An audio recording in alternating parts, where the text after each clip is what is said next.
Essa é a nossa aula número 24 e nessa aula a gente vai falar de um tema importantíssimo. Vamos trabalhar os gráficos do movimento uniforme, que é um assunto que um monte de gente acaba confundindo e fazendo uma interpretação errada dos gráficos. Nessa aula eu vou detalhar tudo sobre gráfico do movimento uniforme. Mas antes de começar a explicação, já quero pedir para você deixar aquele like caso você esteja gostando das minhas aulas. Se você não estiver gostando também, deixa um comentário aí falando o que você acha que eu posso fazer para melhorar a qualidade das minhas aulas. Bom, agora sim, vamos à aula. Já estava quase me esquecendo. Não deixe de assistir a aula até o final também, pessoal. No finalzinho eu vou propor uma atividade, como já é de praxe, né? Uma atividade para você treinar e ficar fera na resolução de exercícios de física. Bom, agora sim, vamos à aula. Bom, vamos começar essa aula sobre gráficos do movimento uniforme pelo diagrama de espaço por tempo. S representando o espaço e T representando o tempo. Esse gráfico, pessoal, de espaço por tempo, ele vai ser construído com base em uma função. Justamente a função que nós estudamos nas últimas aulas, a função horária da posição, também conhecida como equação do sorvete. Vou colocar ela aqui. Bom, pessoal, essa função ela é uma função de primeiro grau. Vou anotar aqui. E a função de primeiro grau na matemática, pessoal, a gente representa assim. Y é igual a B mais A. E aqui fica fácil de fazer as correlações dessa função de primeiro grau, desse modelo da matemática, com a nossa função horária da posição. Então, o Y significa a nossa posição final. O B é a nossa posição inicial, o A a nossa velocidade e o tempo é a nossa variável independente representada pela letra X. E aí a gente tem algumas coisas interessantes aqui, por exemplo, tanto B quanto A são constantes na minha função. Olha aqui na nossa função na física, o B é a nossa posição inicial, a posição inicial é sempre a mesma, não vai mudar, então logo é uma constante.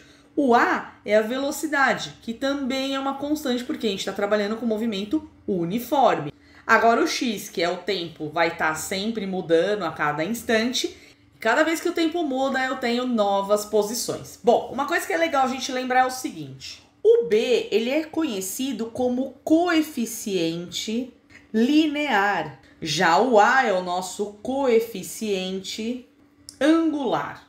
E daqui nós temos coisas interessantes. Bom, primeiro, essa função de primeiro grau, ela representa uma reta. E não pode ser qualquer reta, tem que ser uma reta crescente ou uma reta decrescente. Quem determina se a reta será crescente ou decrescente é o coeficiente angular. Quando eu tenho um coeficiente angular que é positivo, a reta é crescente. Agora, um coeficiente angular negativo produz uma reta decrescente. E qual é a interpretação física disso daqui? Olha que interessante. O nosso coeficiente angular não representa a velocidade, ou seja, velocidade positiva, reta crescente, velocidade negativa, reta decrescente. E como nós já vimos em nossas aulas, velocidade positiva a gente chama de movimento progressivo e velocidade negativa de movimento retrógrado. Ou seja, quando eu analiso um movimento e o objeto se move para frente, a reta será crescente. Se ele se move para trás, a reta será decrescente. E o coeficiente linear? Bom, ele representa a posição inicial.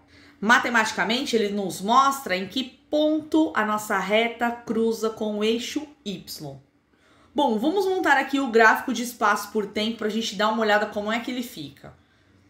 Vamos começar montando os gráficos primeiro para o movimento progressivo, ou seja, movimentos com velocidades positivas, velocidades maiores que zero. Pessoal, na matemática, esse eixo aqui é o eixo da abscissa, geralmente a gente representa ele pela letra X.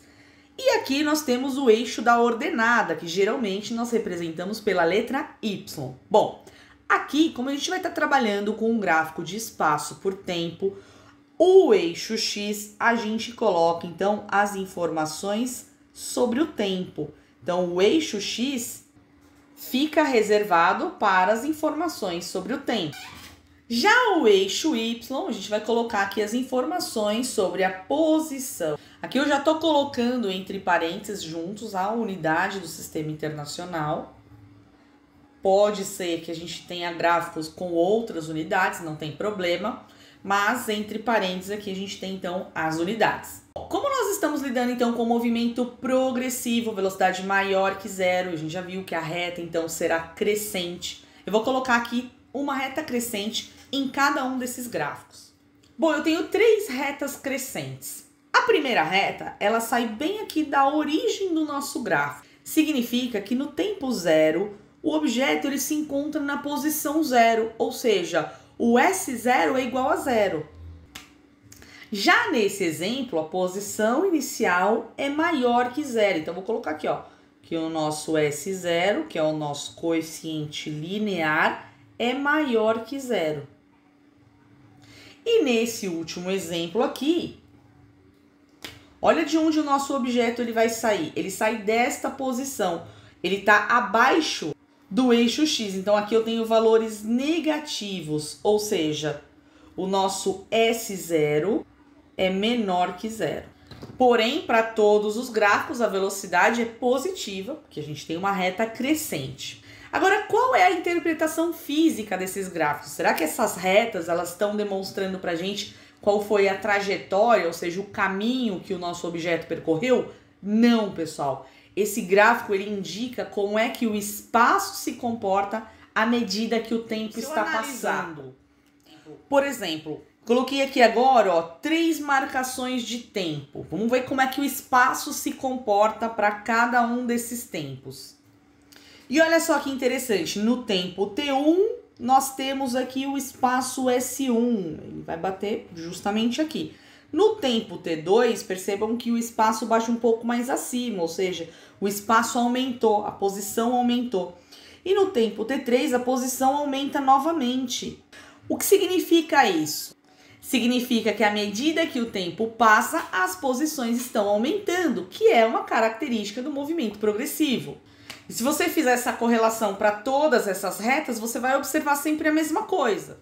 Então, à medida que o tempo está passando, nós vamos registrando sempre posições maiores. Inclusive aqui, né?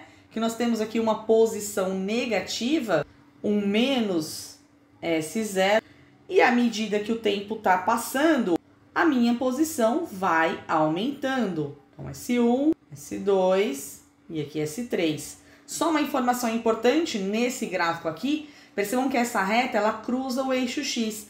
Quando ela cruza o eixo X nessa posição, significa que o corpo ele chegou na origem dos espaços, ele se encontra no marco zero, ou seja, na posição zero. Uma última consideração importante sobre esse tipo de gráfico é que a inclinação desta reta nos traz informação sobre a velocidade. Por exemplo, vou fazer aqui no primeiro gráfico, vou chamar essa primeira reta de reta 1. Vou colocar mais uma reta aqui para representar um segundo movimento. Chamar essa segunda reta de reta número 2. E o que a gente pode concluir acerca dela? Bom, vamos dar uma olhada aqui, ó. No tempo 1, a nossa reta que representa o movimento 1 indica que o objeto se moveu até uma posição S1. Agora, no mesmo tempo 1, essa reta aqui, ela se moveu uma posição maior, ou seja, ela andou mais no mesmo intervalo de tempo. O que significa isso? Significa que a reta número 2, ela possui maior velocidade. Então, a reta mais rápida é a reta mais inclinada. Então, toda vez que você pega um gráfico e tem mais de uma reta nele, e esse gráfico é de espaço por tempo do movimento uniforme, quanto mais inclinada for essa reta em relação ao eixo X, maior será a velocidade que essa reta está representando. Então, eu vou deixar registrado aqui que a velocidade V2 é maior que a velocidade V1. E a gente fez isso sem precisar fazer nenhuma conta, só batendo o olho no gráfico. Bom, agora vamos analisar os gráficos do movimento retrógrado, ou seja, movimentos com velocidades menores que zero. Movimentos com velocidades negativas, em situação onde o objeto está voltando. Bom, aqui, novamente, vamos começar fazendo uma análise com relação ao coeficiente linear, ou seja, o meu S0, a minha posição inicial. Nesse primeiro exemplo, a gente tem aqui uma posição inicial. E a gente pode dizer que essa posição inicial, ela é maior que zero. Nesse exemplo aqui, a nossa posição inicial está bem na origem. Ou seja, a posição inicial, ela vale exatamente zero. E aqui, a posição inicial tem valor negativo, ou seja, a nossa posição inicial, ela é menor que zero. Fazendo aquela mesma análise que a gente fez com relação à passagem do tempo, vou marcar aqui, ó, T1 e T2. O que acontece com as posições? Bom, T1 está associado à posição S1 e o T2 vai estar associado à posição S2, só que olha só o detalhe. A posição S2, ela é menor que S1, ou seja, à medida que o tempo está passando, as posições estão diminuindo, o que é uma característica do movimento retrógrado, já que o objeto ele está voltando na trajetória. E a mesma coisa acontece nesses outros dois gráficos. Vamos colocar aqui, ó, tempo 1. Então, ó, no tempo 1 eu vou estar na posição S1, que é uma posição negativa, e no tempo 2 eu vou estar numa posição S2, que também é negativa. Então, a minha posição ela está diminuindo, ficando cada vez mais negativa. E aqui é a mesma coisa, eu tenho então um S1 negativo, um S2 negativo, e as minhas posições vão ficando cada vez menores. E traçando aqui mais uma reta para a gente fazer o comparativo da inclinação da reta, para a gente saber quem tem maior velocidade, vou colocar aqui no gráfico 1. Tá aqui a minha reta número 2, vamos ver quem é que tem maior velocidade. Vamos fazer aquela análise com relação ao tempo. Bom, ó, no tempo 1, o nosso objeto 1, ele sai então da posição S0 e ele chega na posição S1. Já o objeto número 2, ele também sai da posição S0, mas no mesmo tempo 1, olha onde ele se encontra. Ele se encontra na posição S2. O que significa que no mesmo intervalo de tempo, ele percorreu uma distância muito maior. O que significa, então, que ele possui maior velocidade. Então, novamente aqui, ó, V2 possui maior velocidade que V1. Então, tá aí a análise sobre os diagramas de espaço por tempo. Só toma muito cuidado, pessoal. Muita gente acaba confundindo porque acha que a reta do gráfico, ela representa a trajetória. E não é verdade. A reta do gráfico, ela só mostra pra gente como que o espaço se comporta à medida que o tempo tá passando. Bom, pessoal, então vou ficando por aqui com essa explicação. Tô deixando aqui na descrição uma atividade muito bacana para você treinar esses conhecimentos que a gente acabou de ver nessa aula. E na próxima aula eu venho com a correção dessa atividade, a correção detalhada para você que ficou com dúvida em uma ou outra questão. Então não perca a nossa próxima aula. Tá certo então, pessoal? Bom, então aguardo vocês no nosso próximo encontro. Tchau, tchau!